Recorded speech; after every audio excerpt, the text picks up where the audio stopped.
ഡൽഹിയിൽ CPM കേന്ദ്ര committee ഓഫീസിന് നേരെ ആക്രമണം. സംഘപരിവാർ പിന്തുണയുള്ള ആം ആദ്മി സേനയാണ് ആക്രമണം നടത്തിയത്. ആക്രമണവുമായി ബന്ധപ്പെട്ട് ഒരാളെ അറസ്റ്റ് ചെയ്തു. ഗുജറാത്തിൽ ബോളിവുഡ് താരം ഷാറൂഖ് ഖാന്റെ കാറിന് നേരെ ജയ് ശ്രീറാം വിളികളുമായി എത്തിയവർ ആക്രമണം നടത്തി.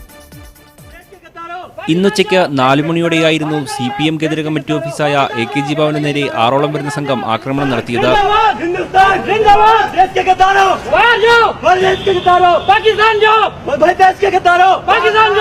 ആം ആദ്മി പാർട്ടിയെ പ്രതിരോധിക്കാൻ സംഘപരിവാർ പിന്തുണയിൽ രൂപീകരിച്ച ആം ആദ്മി സേനയായിരുന്നു ആക്രമണത്തിന് പിന്നിൽ.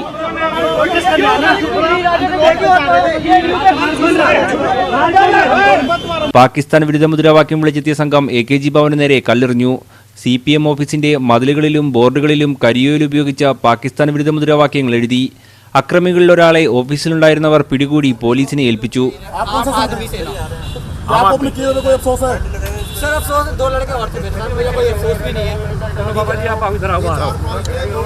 JNU വിഷയത്തിൽ CPM സ്വീകരിച്ച നിലപാടാണ് അക്രമികളെ ചൊടിപ്പിച്ചത്.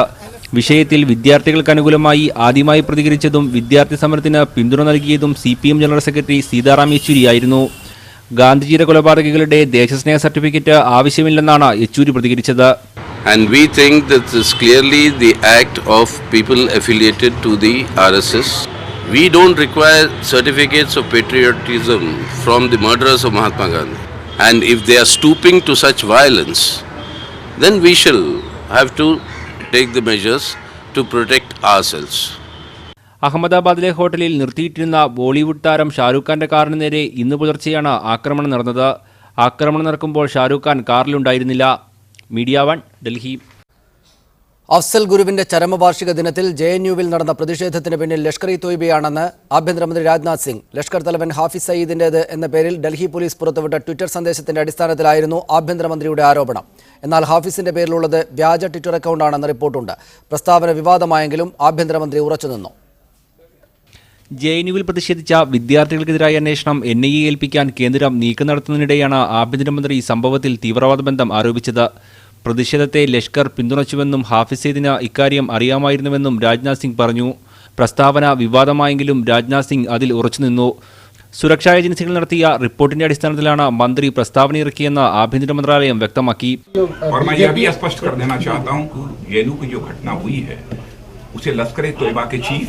हाफिज सईद का भी समर्थन प्राप्त है. देश को इस हकीकत को भी समझना चाहिए क्योंकि उसने समर्थन किया है लश्कर-ए-तोयबा के चीफ हाफिज सईद ने. यह भी बहुत ही दुर्भाग्यपूर्ण. തീവ്രവാദ സംഘടനകളുമായി ചില വിദ്യാർത്ഥികൾക്ക് ബന്ധമുണ്ടെന്ന കേന്ദ്രത്തിന് റിപ്പോർട്ട് നൽകിയ ഡൽഹി പോലീസ് തന്നെയാണ് ഹാഫിസ് സയ്യിദിന്റേതെന്ന് അവകാശപ്പെട്ട ട്വിറ്റർ സന്ദേശം പുറത്തുവിട്ടത്. എന്നാൽ ഇത് വ്യാജ അക്കൗണ്ടാണെന്ന റിപ്പോർട്ടുകൾ പുറത്തുവന്നതോടെ സർക്കാർ വെട്ടിലായി. പ്രസ്താവനയ്ക്കെതിരെ വ്യാപക പ്രതിഷേധമുയർന്നു. പ്രതിരോധത്തിലായ സർക്കാർ പുതിയ ന്യായീകരണം കണ്ടെത്തുകയാണെന്നും തെളിവുകൾ പുറത്തുവിടണമെന്നും കോൺഗ്രസും CPMഉം ആവശ്യപ്പെട്ടു. വ്യാജ അക്കൗണ്ടിനെ ആശ്രയിച്ച് പ്രസ്താവന ഇറക്കിയ ആഭ്യന്തരമന്ത്രിക്കെതിരെ സോഷ്യൽ മീഡിയയിൽ വലിയ പ്രതിഷേധമുയർന്നു. പ്രമുഖ മാധ്യമ പ്രവർത്തകരായ രജ്ദീപ് സർദേശായി, സാഗരിക ഘോഷ്, റണ അയ്യൂബ് തുടങ്ങിയവരും അരവിന്ദ് കെജ്രിവാൾ അടക്കമുള്ള നേതാക്കളും മന്ത്രിക്കെതിരെ രംഗത്തെത്തി. മീഡിയ 1 ഡൽഹി. BJP സഹയാത്രികനായ അഡ്വക്കേറ്റ് TG മോഹൻദാസ് കൊച്ചി സ്റ്റുഡിയോയിലുണ്ട്. SFIയുടെ മുൻ ദേശീയ അധ്യക്ഷൻ ശ്രീ B ശിവദാസൻ, അദ്ദേഹം JNUവിലെ ഗവേഷക വിദ്യാർത്ഥി കൂടിയാണ്. അദ്ദേഹം ഡൽഹിയിലുണ്ട്. ശ്രീ സച്ചിൻ നാരായണൻ, ഡൽഹി സർവകലാശാല അധ്യാപകൻ, അദ്ദേഹം JNUവിലെ പൂർവ്വ വിദ്യാർത്ഥിയാണ്. അദ്ദേഹവും ഡൽഹിയിൽ. ശ്രീ റോജി ജോൺ, NSUAയുടെ പ്രസിഡന്റ്, NSUAയുടെ നേതാവ്, അദ്ദേഹവും JNUവിലെ പൂർവ്വ വിദ്യാർത്ഥിയാണ്. അദ്ദേഹം കൊച്ചി സ്റ്റുഡിയോയിൽ നിന്നുമായി ചർച്ചയിൽ പങ്കെടുക്കുന്നു. ആദ്യം ശ്രീ TG മോഹൻദാസ്, ഹാഫിസ് സയ്യിദുമായി ബന്ധമുണ്ട് JNUവിലെ വിദ്യാർത്ഥികൾക്ക് എന്നൊക്കെ പറയുന്നത് കടന്ന അതീവ ഗൗരവമുള്ള ആക്ഷേപമല്ലേ? അത്തരത്തിലൊരു ആരോപണം ആഭ്യന്തരമന്ത്രി നടത്തുന്നതിന് തക്കതായ തെളിവുകൾ കൈവശമുണ്ടായിരിക്കുമോ? ഓഹോ, ഇപ്പോൾ ആഭ്യന്തരമന്ത്രിയുടെ തെളിവ് വേണം അല്ലേ? 9-ാം തീയതി ഇന്ത്യയെ തകർക്കുമെന്ന് പറഞ്ഞ് JNUവിൽ മുദ്രാവാക്യം വിളിച്ചപ്പോൾ ഞാൻ ഈ ചാനലുകളൊന്നും കണ്ടില്ലല്ലോ മലയാളത്തിൽ. ഇന്നും ആ വിളിച്ച മുദ്രാവാക്യം കേൾപ്പിച്ചില്ലല്ലോ മലയാളികളെ. ഇപ്പോൾ ഇതെല്ലാം കൂടെ വഷളായിട്ട് ഒരു ട്വിറ്ററിൽ എത്തിക്കഴിഞ്ഞപ്പോൾ അതിൻ്റെ തെളിവ് അന്വേഷിച്ച് ഇറങ്ങിയിരിക്കുകയാണ്. ഹാഫിസ് സയ്യിദിൻ്റെ ട്വിറ്ററിൽ പ്രത്യക്ഷപ്പെട്ടതാണ്. അത് ഡൽഹി പോലീസ് പുറത്തു വിട്ടതൊന്നുമല്ല. ഡൽഹി പോലീസ് പുറത്തു വിട്ടതാണെങ്കിൽ ട്വിറ്ററിൽ വന്നത് എങ്ങനെയാണ്? നിങ്ങൾ പറയുന്നു ഡൽഹി പോലീസ് പുറത്തു വിട്ടു എന്ന്. നിങ്ങളുടെ കൂടെയുള്ള സീതാറാം യെച്ചൂരി അടക്കം പറയുന്നു അത് കള്ള അക്കൗണ്ടാണെന്ന് പറയുന്നു. ഇതാണ് തെളിയിക്കേണ്ട കാര്യം. നിങ്ങളുടെയൊക്കെ ഈ ഗൂഢാലോചനയാണ് പുറത്തു വരേണ്ടത്. ഹഫീസ് സയ്യിദ് നിങ്ങളുടെ ഇൻടോളറൻറ്റ് ഡിബേറ്റ് നടന്നല്ലോ. ആ സമയത്ത് ഈ പറഞ്ഞ ഖാൻമാരെ എല്ലാം പാകിസ്ഥാനിലേക്ക് ക്ഷണിച്ച് ട്വീറ്റ് ചെയ്ത ആളാണ്. അന്നൊന്നും ആരും അറിഞ്ഞില്ലല്ലോ ഈ കള്ള അക്കൗണ്ടാണ് അല്ലെങ്കിൽ പോലീസ് പുറത്ത് വിടുന്നതാണെന്നൊക്കെ. ഈ സാധനം നേരെ ട്വിറ്ററിൽ വന്നതാണ്. ഇവർക്ക് ഹാഫിസ് സയ്യിദുമായിട്ട് ബന്ധമുണ്ട് എന്ന് ന്യായമായിട്ടും സംശയിക്കുന്നതിൽ ഞാനൊരു തെറ്റും കാണുന്നില്ല. അതിന് വേറെ എന്ത് തെളിവാണ് വേണ്ടത്? അതിന് വേറെ തെളിവുകളൊന്നും വേണ്ടെന്നാണ് ശ്രീ വി ശിവദാസൻ പറയുന്നത്. ഇത്തരം ഇപ്പോഴുള്ള തെളിവുകൾ തന്നെ മതി. ഹാഫിസ് സയ്യിദുമായിട്ട് JNUവിലെ വിദ്യാർത്ഥികൾക്കുള്ള ബന്ധം, അതുവഴി JNU ഒരു രാഷ്ട്രവിരുദ്ധ പ്രവർത്തനങ്ങളുടെ ഹബ്ബാണ് എന്ന മുൻകൂറുള്ള ചിന്താഗതികൾക്കൊക്കെ ഈ തെളിവുകളൊക്കെ മതിയെന്നാണ് BJPയുടെയും സർക്കാരിൻ്റെയും അവരെ പിന്തുണക്കുന്നവരുടെയും വാദം. സമ്മതിച്ചു കൊടുക്കാനാകുന്നതാണോ അത്? ശ്രീ ശിവദാസൻ കേൾക്കുന്നില്ലല്ലോ. പേരിലാണ് മോഹൻദാസിന്റെ കമന്റ് ചേർത്ത് വെച്ചത്. ഒരു സങ്കടകരമായി പോയി. അപ്പോൾ ഞാനിവിടെ പറയുന്നത്, അദ്ദേഹം പറയുന്നതിൻ്റെ ഇന്ത്യയുടെ ആഭ്യന്തരമന്ത്രിക്ക് തിരുത്തി പറയേണ്ടി വന്നു. ദയനീയമായിട്ടുള്ള ഒരു ചിത്രമാണ്, അതിദയനീയമായിട്ടുള്ള. അവിടെ ജവഹർലാൽ നെഹ്റു യൂണിവേഴ്സിറ്റിയിലുണ്ടായ സംഭവത്തെക്കുറിച്ച് അദ്ദേഹത്തിനൊരു ധാരണയില്ലാന്ന് തോന്നുന്നു. ജവഹർലാൽ നെഹ്റു യൂണിവേഴ്സിറ്റിയിലെ വിദ്യാർത്ഥികൾ അവർ ചരിത്രം പഠിക്കുന്നവരാണ്. വീർ സവർക്കറിൻ്റെ മാപ്പവേഷ എന്ന് പറഞ്ഞാൽ ബ്രിട്ടീഷ് സാമ്രാജ്യത്വത്തിന് ഞാൻ സ്വാതന്ത്ര്യ സമരത്തിൽ പങ്കെടുത്തത് തെറ്റാണ് എന്ന് എഴുതി കൊടുത്ത RSSന്റെ ആശയപ്രചാരകനായ വീർ സവർക്കറിൻ്റെ മാപ്പവേഷ സൂക്ഷിച്ചിട്ടുള്ള ലൈബ്രറികളിലൊന്ന് ജവഹർലാൽ നെഹ്റു യൂണിവേഴ്സിറ്റിയാണ്. അവിടെ വാജ്പേയി എഴുതി കൊടുത്തുള്ള മാപ്പപേക്ഷയുണ്ട്. ആർക്ക്? ബ്രിട്ടീഷ് പോലീസിന് ഞാൻ സ്വാതന്ത്ര്യ സമരത്തിൽ പങ്കെടുത്തത് തെറ്റായിപ്പോയി എന്ന് എഴുതി കൊടുത്ത വാജ്പേയിയുടെ മാപ്പപേക്ഷയുടെ കോപ്പി സൂക്ഷിക്കുന്ന ലൈബ്രറികളിലൊന്നാണ് ജവഹർലാൽ നെഹ്റു യൂണിവേഴ്സിറ്റിയിലെ ലൈബ്രറി. അപ്പോൾ RSSൽ നിന്ന്, സംഘപരിവാരത്തിൽ നിന്ന് ഇന്ത്യ രാജ്യത്തിലെ വിദ്യാർത്ഥികൾക്ക് അവരുടെ രാഷ്ട്രസ്നേഹത്തിൻ്റെ സർട്ടിഫിക്കറ്റ് ആവശ്യമില്ല. RSS ആണ് ഇന്ത്യയിലെ ഏറ്റവും വലുത് ദേശവിരുദ്ധർ. ആ ദേശവിരുദ്ധർ ജവഹർലാൽ നെഹ്റു യൂണിവേഴ്സിറ്റി എന്ന രാജ്യത്തിലെ ഏറ്റവും പ്രധാനപ്പെട്ട അക്കാഡമിക് കേന്ദ്രങ്ങളിൽ ഒന്ന് തകർക്കാൻ അവർ ആഗ്രഹിക്കുകയാണ്. കാരണം വാജ്പേയിയുടെ ബ്രിട്ടീഷ് വിധേയത്വം, വീർ സവർക്കറിൻ്റെ ബ്രിട്ടീഷ് വിധേയത്വം, രാജ്യത്തിൽ ഇന്ന് വരെ സ്വാതന്ത്ര്യ സമരത്തിൻ്റെ പൈതൃകം അവകാശപ്പെടാനില്ലാത്ത സാമ്രാജ്യത്വത്തിൻ്റെ എല്ലാ അർത്ഥത്തിലും അവരുടെ എങ്ങനെയാണ് അവരുടെ വിധേയത്വത്തോടു കൂടി ജീവിക്കുന്ന RSSനെതിരായിട്ടുള്ള മാനസിക നിലയാണോ ജവഹർലാൽ നെഹ്റുവിലെ ബഹുഭൂരിപക്ഷം വിദ്യാർത്ഥികളും സൂക്ഷിക്കുന്നത് എന്നുള്ളത് കൊണ്ടാണ് ആ യൂണിവേഴ്സിറ്റിയെ തകർക്കാൻ RSS ശ്രമിച്ചുകൊണ്ടേയിരിക്കുന്നത്. BJP ശ്രമിക്കുന്നത് മറ്റൊന്ന്, രോഹിത് വെമുലയുടെ മരണത്തിൽ നിന്ന്, അതിൻ്റെ ചർച്ചയിൽ നിന്ന് ഇവർക്ക് ഒഴിഞ്ഞു മാറണം, ഇവർക്ക് രക്ഷപ്പെടണം. ഇവിടെ പോണ്ടിച്ചേരി യൂണിവേഴ്സിറ്റിയിലെ റാഗിംഗ് കേസിൽപ്പെട്ട വിദ്യാർത്ഥികളുമായി ബന്ധപ്പെട്ട വിഷയത്തിന്റെ ചർച്ചയിൽ നിന്ന് ഇവർക്ക് മാറി നിൽക്കാൻ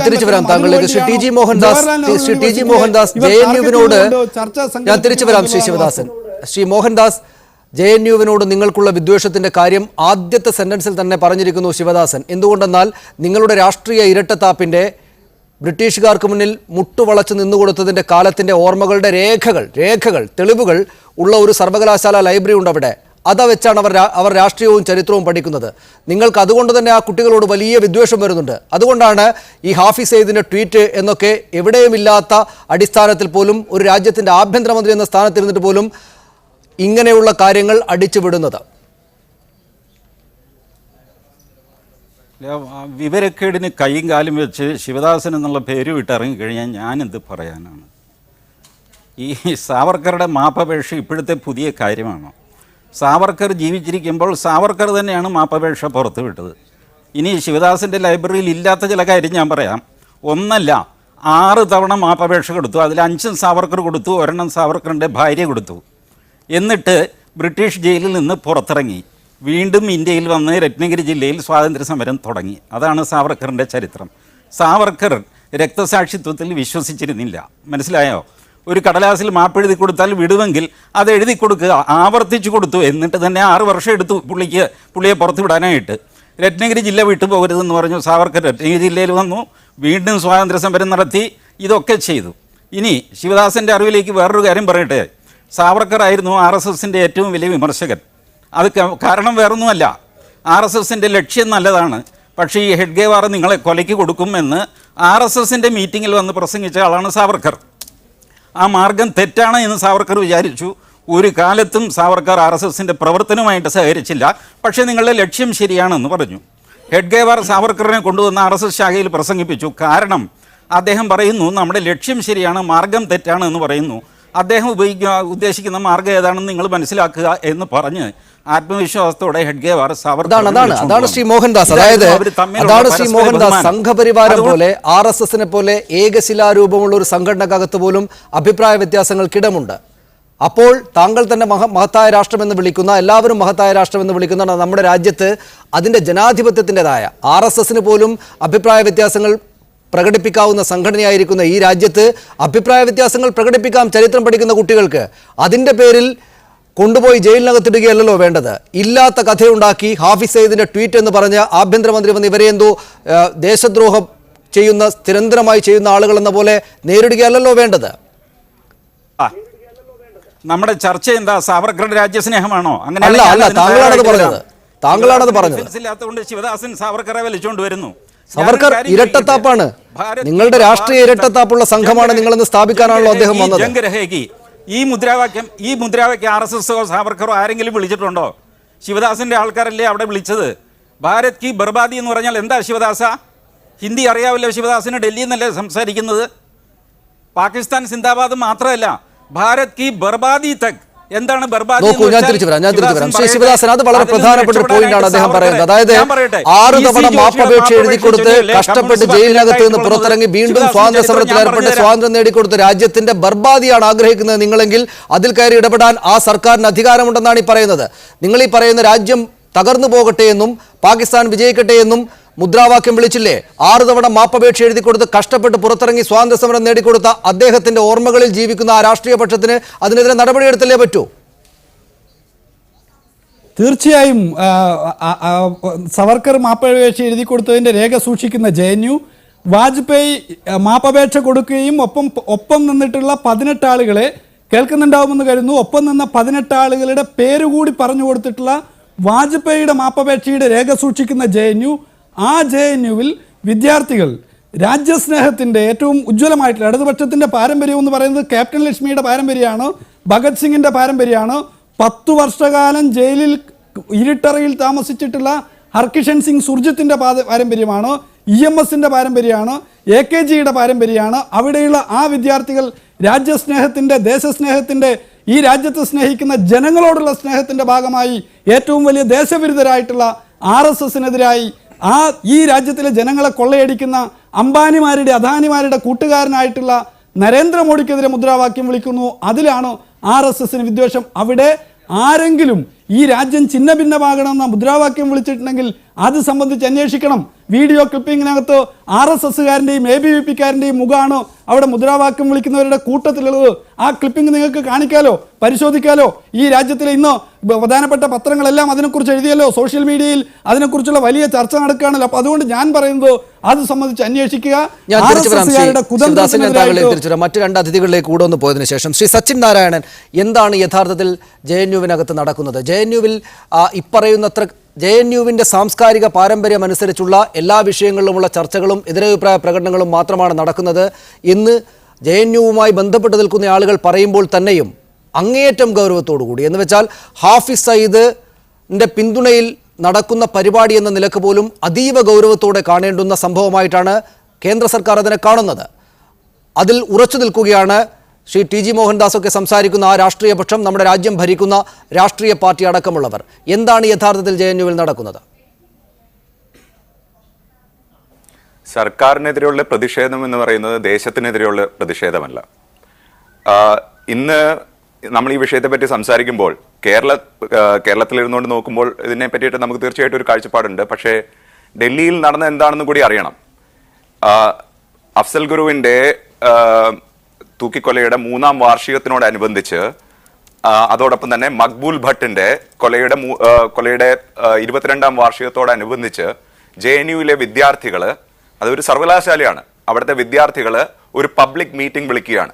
അത് ഒളിച്ചു നടത്തിയ ഒരു മീറ്റിംഗ് അല്ല. ആ പബ്ലിക് മീറ്റിംഗിന്റെ theme country without a post office എന്നാണ്. അതായത് തപാൽ ആഫീസ് ഇല്ലാത്ത ഒരു രാജ്യം. അതിലേക്ക് ഒന്ന് നമ്മൾ കണ്ണോടിക്കേണ്ടതായിട്ടുണ്ട്. 1990 അവിടെ ഇന്ത്യൻ സൈനിക നീക്കം നടക്കുമ്പോൾ ഏകദേശം 7 മാസത്തോളം അവിടെ ഒരു തപാൽ പോലും ആർക്കും എത്തുന്നില്ല. അതിനെ പറ്റിയിട്ട് വളരെ വിഖ്യാതനായിട്ടുള്ള ഒരു കാശ്മീരി പോയറ്റ് ആകാശ് ആയിദ് അലിയുടെ ഒരു കവിത തന്നെയുണ്ട്, the country without a post office. അതിൽ നിന്ന് കടമെടുത്ത ഒരു മെറ്റഫർ ഉപയോഗിച്ച് ഒരു പബ്ലിക് മീറ്റിംഗിന് കോൾ കൊടുക്കുകയാണ് അവിടെ. ആ പബ്ലിക് മീറ്റിംഗ് തുടങ്ങാനുള്ള അനുമതി കിട്ടിയതിന് ശേഷം തുടങ്ങാൻ ഇരിക്കെ ഏകദേശം 10 മിനിറ്റ് മുന്നേ ABVPയുടെ പ്രഷറിൽ വന്നിട്ട് അവിടുത്തെ അഡ്മിനിസ്ട്രേഷൻ ആ അനുമതി ക്യാൻസൽ ചെയ്യുന്നു. അപ്പോൾ അതിനെതിരെ അതൊരു സർവകലാശാലയിൽ വിദ്യാർത്ഥികൾ ഏതൊക്കെ തരത്തിലുള്ള അത് രാജ്യദ്രോഹപരമായിട്ടുള്ള ഒരു പരിപാടി ആയിരുന്നില്ല. അത് AP ഷാ, ഡൽഹി ഹൈക്കോടതി ചീഫ് ജസ്റ്റിസ് ആയിട്ടുള്ള AP ഷാ ഇപ്പോൾ പറഞ്ഞു കഴിഞ്ഞു, ലൈക്ക് അഫ്സൽ ഗുരുവിന്റെ മരണവും അല്ലെങ്കിൽ തൂക്കിക്കൊലയും യാക്കൂബ് മേമന്റെ തൂക്കിക്കൊലയും എല്ലാം വളരെ തിരക്ക് പിടിച്ചതായിരുന്നു. മാത്രമല്ല ഒരു ജനാധിപത്യ രാജ്യത്തിന്റെ പോരായ്മകൾ തന്നെയാണ് അത് ചൂണ്ടിക്കാണിക്കുന്നതെന്ന്. ഈ ഒരു സാഹചര്യത്തിൽ സർക്കാരിന്റെ പല അത് ആദ്യത്തെ അഫ്സൽ ഗുരുവിനെ തൂക്കിക്കൊന്നത് BJP സർക്കാരല്ല, കോൺഗ്രസ് സർക്കാരാണ്. സർക്കാരുകളുടെ നയത്തിനെ പറ്റി വിമർശിക്കാനും നയത്തിനെ പറ്റി ചോദ്യങ്ങൾ ഉന്നയിക്കാനും ഉള്ള അവകാശം ഒരു ജനാധിപത്യ രാഷ്ട്രത്തിലുണ്ട്. ഒരു വിദ്യാർത്ഥികള് പല കാര്യങ്ങളെ പറ്റിയിട്ടും കൃത്യമായും ചിന്തിക്കാനും അല്ലെങ്കിൽ ഒരു അവധാനതയോടെ നോക്കിക്കാണാനും അതിന്റെ വിവിധ വശങ്ങളെ പറ്റി സംസാരിക്കാനും അഭിപ്രായം പ്രകടിപ്പിക്കാനും ഉള്ള അവകാശം അവർക്ക് കൃത്യമായിട്ടുള്ളതാണ് ഇന്ത്യൻ ഭരണഘടന അനുസരിച്ച് തന്നെ. അതിനെ പറ്റിയിട്ടുള്ള ഒരു പബ്ലിക് മീറ്റിംഗ് ഏതെങ്കിലും ഒരു സംഘടനയുടെ പ്രഷറിന്റെ പുറത്ത് ക്യാൻസൽ ചെയ്യാൻ ശ്രമിക്കുമ്പോൾ അവിടെ സ്റ്റുഡൻസ് എലക്ട് ചെയ്തിട്ടുള്ള യൂണിയന്റെ പ്രതിനിധികളെല്ലാം ആ ക്യാൻസലേഷനെതിരെ പ്രതികരിക്കുമ്പോൾ ഉണ്ടായ ഒരു സംഭവത്തെ പറ്റിയിട്ടാണ് നമ്മൾ ഇന്ന് സംസാരിക്കുന്നത്. ഒന്നാമത് തന്നെ BJPയുടെ ഒരു കൃത്യമായിട്ടുള്ള നയം കഴിഞ്ഞ കുറച്ച് നാളുകളായിട്ട് കണ്ടത് ഹൈദരാബാദിലെ സംഭവത്തിന് ശേഷം അതിലേക്ക് വരാം. ശ്രീ സച്ചിനാരായണൻ, ഞാൻ താങ്കളിലേക്ക് അത്തരം വിശദാംശങ്ങളിലേക്ക് കൂടി ഞാൻ താങ്കളിലേക്ക് വരാം. അതിനു മുമ്പ് ശ്രീ റോജി ജോൺ, നമുക്ക് ഇന്നത്തെ സംഭവ വികാസങ്ങൾ എടുത്താൽ ഒരു രാജ്യത്തിൻ്റെ ആഭ്യന്തരമന്ത്രി എന്ന പ്രധാനപ്പെട്ട പദവിയിലിരുന്ന് വേണ്ടത്ര തെളിവുകളില്ലാതെ ഭീകരവാദികളുമായിട്ടുള്ള ബന്ധം എന്ന പോലുള്ള ആരോപണങ്ങൾ ഉന്നയിക്കും ശ്രീ രാജ്നാഥ് സിംഗിനെ പോലെ മുതിർന്ന ഒരു രാഷ്ട്രീയ നേതാവ് എന്ന് കരുതുക അത്ര എളുപ്പമുള്ളതല്ല. നമ്മുടെ രാജ്യത്തിൻ്റെ ജനാധിപത്യ സംവിധാനത്തിൽ ഭരണത്തിൻ്റെ രീതികളുടെ സംവിധാനങ്ങളിലൊക്കെ വിശ്വസിക്കുന്ന ഒരാൾക്ക്, അത് കണ്ടുവന്നിട്ടുള്ള ഒരാൾക്ക്, അദ്ദേഹം വെറുമൊരു സാധാരണ ഫേക്ക് അക്കൗണ്ടിൻ്റെ പേരിൽ ഇത്തരം ഗുരുതരമായ ആരോപണങ്ങൾ ഉന്നയിച്ചു കളയും എന്ന് കരുതുക വയ്യ. അപ്പോൾ പിന്നെ എന്തെങ്കിലും തെളിവുണ്ടായിട്ടായിരിക്കുകയില്ലേ സർക്കാർ ഇക്കാര്യം ചെയ്തിട്ടുണ്ടാവുക? നമ്മൾ ഒന്നിച്ചു നിന്ന് എല്ലാവരും ചേർന്ന് എല്ലാ രാഷ്ട്രീയ പാർട്ടികളും പ്രതിപക്ഷ പാർട്ടികളും എതിർക്കുമ്പോൾ യഥാർത്ഥ വസ്തുത കാണാതെ പോകുന്നുണ്ടോ? സയ്യിദിനെ ഇന്ത്യയിൽ നിന്ന് പാകിസ്ഥാനിലേക്ക് തിരിച്ചു കൊണ്ടുപോയത് ഏത് സാഹചര്യത്തിലാണ്, അത് ഏത് സർക്കാരാണ് അദ്ദേഹത്തെ ഫ്ലൈറ്റിലെ മന്ത്രിമാരടക്കം അവിടെ കൊണ്ടുപോയി വിട്ടത് എന്നുള്ളതൊക്കെ നമ്മൾ അന്വേഷിക്കേണ്ട ഞാൻ പോകുന്നില്ല. ഇവിടെ പ്രധാന വിഷയം എന്ന് പറയുന്നത് ഒരു JNU ക്യാമ്പസിൽ 8000 വിദ്യാർത്ഥികൾ പഠിക്കുന്ന ഒരു ക്യാമ്പസിൽ ഒരു ഏതാനും വിദ്യാർത്ഥികൾ ചേർന്ന് ഒരു നിമിഷം ശ്രീ റോജി ജോൺ, ആ ശബ്ദത്തിന് പ്രശ്നമുണ്ട്. അല്ലെങ്കിൽ ഒരു കൾച്ചർ ശ്രീ മോഹൻദാസ്, എതിരഭിപ്രായങ്ങൾ ചർച്ച ചെയ്യുക എന്നത് ഈ രാജ്യത്തിൻ്റെ സംസ്കാരത്തിൽ ഉള്ളതാണ്. ഇപ്പോൾ ഉദാഹരണത്തിന് മാർക്കണ്ഡേയ കക്ഷി ചൂണ്ടിക്കാണിക്കുകയുണ്ടായി, ഈ PDPയുമായി അഫ്സൽ ഗുരുവിൻ്റെ വധശിക്ഷയോട് എതിരഭിപ്രായമുള്ള PDPയുമായി രാഷ്ട്രീയ സഖ്യമുണ്ട് ഈ രാജ്യം ഭരിക്കുന്ന BJPക്ക്. എതിരഭിപ്രായങ്ങളെ അതായി നിർത്തിക്കൊണ്ട് തന്നെ ജനാധിപത്യ പ്രക്രിയയിൽ പങ്കാളികളാവുക എന്ന നല്ല രാഷ്ട്രീയ ശീലം പാലിക്കുന്നവരാണ് ഈ രാജ്യത്ത് BJP അടക്കമുള്ള രാഷ്ട്രീയ കക്ഷികൾ. താങ്കൾക്കെതിരെ അഭിപ്രായം ഉണ്ടാവുകയില്ലല്ലോ. അപ്പോൾ ഒരു ക്യാമ്പസിനകത്ത് ആ ചർച്ച നടക്കട്ടെ എന്ന് കരുതുന്നതിന് പകരം അതിനെ ഇടക്ക് കയറി വഷളാക്കുക, കുഴപ്പമുണ്ടാക്കുക, എന്നിട്ട് അതിന്മേൽ ഇങ്ങനെ അതിഗുരുതരമായ ആരോപണങ്ങൾ ഉന്നയിച്ച് ചെറുപ്പക്കാരായിട്ടുള്ള കുട്ടികളെ വളരെ ചെറുപ്പത്തിൽ തന്നെ രാഷ്ട്രീയമായി എതിരഭിപ്രായങ്ങൾ ഉന്നയിക്കുന്നതിൽ നിന്ന് ചർച്ചകൾ നടത്തുന്നത് തടഞ്ഞു കളയുക എന്നത് ശരിയായ രീതിയാണോ? വിനീഷ്, അഭിപ്രായ സ്വാതന്ത്ര്യം എങ്ങനെയാണെന്നറിയാമോ? കശ്മീർ കൊ ദേ ദേ ആസാദി, കേരൾ ദേ ദേ ആസാദി, ഇതാണോ അഭിപ്രായ സ്വാതന്ത്ര്യം? കശ്മീർ കൊ ദേ ദേ ആസാദി എന്ന് പറയുന്ന ആളുകളുമായി ജംഗ് രഹേഗി, ഇതാണോ അഭിപ്രായം? കശ്മീരിന് സ്വാതന്ത്ര്യം നൽകണമെന്ന് പറയുന്ന ആളുകളുമായി ചർച്ച നടത്തുന്നുണ്ട് ഈ സർക്കാർ. അഫ്സൽ ഗുരുവിന്റെ കാര്യത്തിൽ ബദലഭിപ്രായമുള്ള ആളുകളുമായി രാഷ്ട്രീയ സൗഹൃദം പങ്കിടുന്നുണ്ട് ഈ സർക്കാർ, ഇല്ലേ? ജമ്മു കശ്മീരിൽ PDPയുമായുള്ള സഖ്യം നിങ്ങൾ ഒഴിവാക്കിയോ? രാഷ്ട്രീയ സൗഹൃദത്തിലേക്ക് ഞാൻ വരാം. അതിനാദ്യം ഒരു ഉത്തരം കിട്ടിയാൽ എനിക്ക് ക്ലാരിറ്റി ഉണ്ടാകും. PDPയുമായുള്ള സഖ്യം ഒഴിവാക്കേണ്ടതുണ്ടോ? അതിനാദ്യം ഒരു ഉത്തരം കിട്ടിയാൽ എനിക്ക് ക്ലാരിറ്റി ഞാൻ വരുത്തുന്നത്. ബിനീഷ് ഇങ്ങനെ ഇൻടോളറന്റ് ആവാകുന്നത്. സച്ചിൻ നാരായണൻ കാളമൂത്രം പോലെ ചരിത്രം പറഞ്ഞുകൊണ്ടിരുന്ന ബിനീഷിന് വായുണ്ടായില്ലല്ലോ. ബിനീഷ് അല്ല, സനീഷ്, എനിക്ക് ക്ലാരിറ്റി വേണം. താങ്കളാണ് ആരോപിക്കപ്പെടുന്ന പക്ഷത്തുള്ളത്, താങ്കളാണ്. ഞാൻ ഇടയ്ക്ക് കയറി ചിലപ്പോൾ ഇടപെട്ടെന്ന് വരും. താങ്കൾ അതിന് മറുപടി നൽകാൻ മാത്രം പ്രാപ്തനായിട്ടുള്ള മുതിർന്നയാളാണ്. അതെ, മറുപടി തരാൻ വാതുറക്കാൻ സമ്മതിച്ചാലേ ഞാൻ. ആദ്യ പോയിന്റ് ഇതാണ്, ആദ്യ പോയിന്റ് ഇതിൽ കിട്ടണം. അതായത് PDPയുമായി രാഷ്ട്രീയ സഖ്യം ഒഴിവാക്കേണ്ടതുണ്ടോ? അതിൽ ആ പോയിന്റിൽ തുടങ്ങി താങ്കൾക്ക് വിശദീകരിക്കാം. സാധ്യമല്ല. സാധ്യമല്ല. നിങ്ങൾ ഗോൾ പോസ്റ്റ് മാറുന്നതനുസരിച്ച് എനിക്ക് പന്തും കൊണ്ട് ഓടാൻ സാധ്യമല്ല. നിങ്ങളൊരു പോയിന്റ് പറഞ്ഞു, ഞാൻ മറുപടി പറയുന്നു. ആ മറുപടി കേൾക്കാൻ ത്രാണിയില്ല. നിങ്ങൾ ഗോൾ പോസ്റ്റ് മാറ്റി വേറൊരു സ്ഥലത്ത് വെക്കുന്നു, എന്നിട്ട് അവിടെ പന്തടിക്കാൻ പറയുന്നു. സമ്മതമാണ്. സനീഷ് ഇങ്ങനെ പെരുമാറിയിട്ടില്ലല്ലോ ഇന്ന് വരെ. താങ്കൾക്ക് തോന്നുന്നതാണ് ഈ PDPക്ക് അഫ്സൽ ഗുരുവിന്റെ വധശിക്ഷ നടപ്പാക്കിയതിൽ PDPക്ക് എതിരഭിപ്രായമുണ്ട്. ആ എതിരഭിപ്രായമുള്ള PDPയുമായുള്ള രാഷ്ട്രീയ സഖ്യം കളയേണ്ടതുണ്ടോ? ആ അഭിപ്രായ വ്യത്യാസത്തോടു കൂടി തന്നെ രാഷ്ട്രീയ സഖ്യം തുടരുന്ന നിങ്ങൾക്ക് എന്തുകൊണ്ട് ഇതിനെ സഹിഷ്ണുതയോടെ കാണാനാകുന്നില്ല? അതില്ല എന്ന് PDPക്ക് അതില്ല. PDP ഞങ്ങളുമായിട്ട് കോമൺ മിനിമം പ്രോഗ്രാം ഉണ്ടാക്കിയതിന് ശേഷം കാശ്മീരിലെ വിഘടനവാദ പ്രശ്നത്തിൽ PDP ഒരു നിലപാടും എടുത്തിട്ടില്ല. നാളിതുവരെ എടുത്തിട്ടില്ല. എടുത്താൽ ആ നിമിഷം PDPയെ കൈകാര്യം ചെയ്യാൻ ഞങ്ങൾക്കറിയാം. ഞങ്ങളത് നോക്കിയും കണ്ടു തന്നെയാണല്ലോ ചെയ്യുന്നത്.